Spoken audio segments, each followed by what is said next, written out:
तभी तो लिखा चचा। हेलो ज्यादा भाव आप खाते हैं ना। हमारे गांव नाम का है यार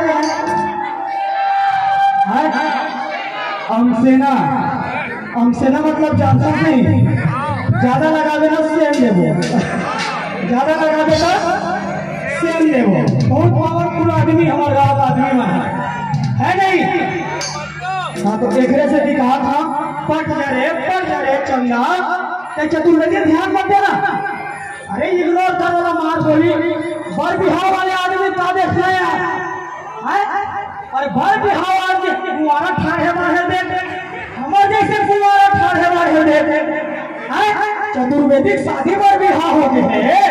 अरे बाप बनने वाला तेरा प्रेम देखना हमारे जैसे ठाढ़े बाढ़े दे इखा जैसे ठाढ़े बाढ़े दे। एक चश्मा वाले भैया देख कैसे दिखा चश्मा वाले। ए टाटा कर दो भैया चश्मा वाले टाटा कर दो। ए चश्मा ऐसे चढ़ाना थोड़ा ऐसे चढ़ा ये ऐसा न देखते रहो भाई। बहुत दिखा ये टूरी में देख के ठिकाने आ जाती पता ही नहीं। ये छत्तीसगढ़ वाली टूरी कोई हवा डाले मोहनी हवा डाले माया डाले। ये छत्तीसगढ़ वाली टूरी कोई हवा डाले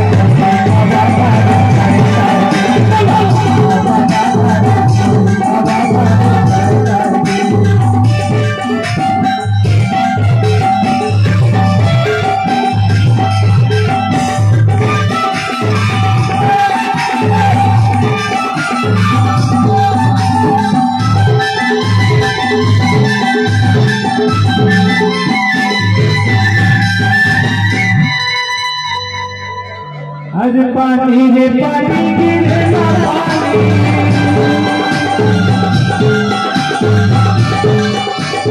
पानी रे पानी गिरे ना पानी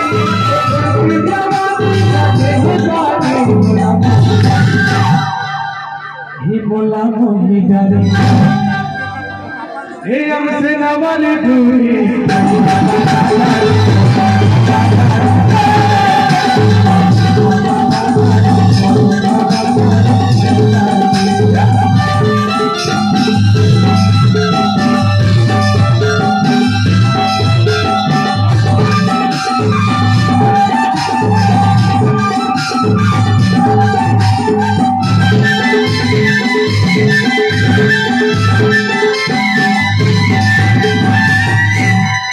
तोला खल देखत जा तोला नहीं देखते ये धवन ये तो गोलू भैया हमार साउंड वाला ओला देखते। अच्छा हाँ ए गोलू वाला ए गोलू भाई तोर में क्या पावर बढ़ गया। मतलब आजकल छीने धन है पर के चीज रहता है छीने धन और चीज है तबे अरे बाजा रे बाजा बोलू रे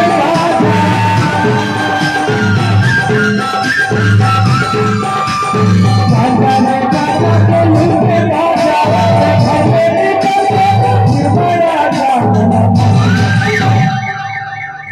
ए मोला मोही डरे ये पुरखन वाली टूरी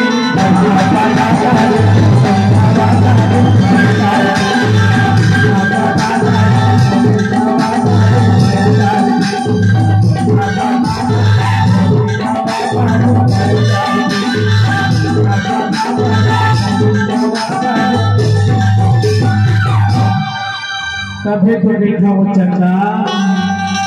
अरे बिन पता नहीं छोड़ो रे चंदा पता नहीं छोड़ो रे चंदा।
मजा